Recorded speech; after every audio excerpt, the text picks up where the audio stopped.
Hi అండి, good evening. ఇవాళ బీరకాయ తొక్కు పచ్చడి చేసుకుందాము.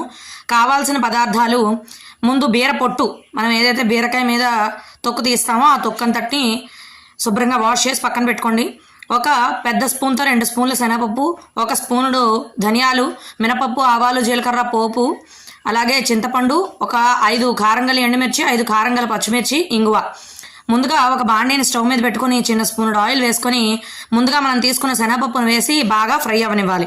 శనగపప్పు కొంచెం వేగుతూ ఉండగా మనం తీసుకున్న ఎండుమిర్చి కూడా వేసేసుకొని చక్కగా పూర్తిగా ఫ్రై చేసేసుకోవాలి.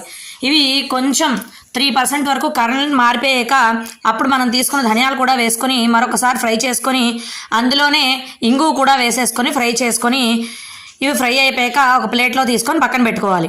మళ్ళీ బాండీని పొయ్యి మీద పెట్టుకొని మరొక స్పూన్ అంత ఆయిల్ వేసుకొని మనం ముందుగా పొట్టు తీసి ఉంచుకున్న బీర పొట్టుని శుభ్రంగా వాష్ చేసుకొని పచ్చిమిరపకాయలు కూడా అందులోనే వేసేసి చింతపండు కూడా వేసి ఈ బీర పొట్టుని కొంచెం కలరు మారేంత వరకు, పచ్చివాసన పోయేంత వరకు ఇలా ఫ్రై చేసుకొని అన్నీ చల్లార్చుకొని మిక్సీ జార్లో వేసుకొని రుచికి సరిపడా ఉప్పు వేసుకొని మిక్సీ ఆడుకోవడమే. నేను మిక్సీ జార్లో ఆడిన వీడియో తీయడం మర్చిపోయాను కాబట్టి అది పెట్టలేకపోయాను. తర్వాత పోపు, ఒక బాండీలో నూనె వేసుకొని మనం పోపు దినుసులు వేసుకొని పోపు బాగా ఫ్రై అయిపోయాక కరివేపాకు వేసుకొని తీసుకొని ఆ వేగిన పోపును పచ్చట్లో వేసి కలిపేసుకోవడమే.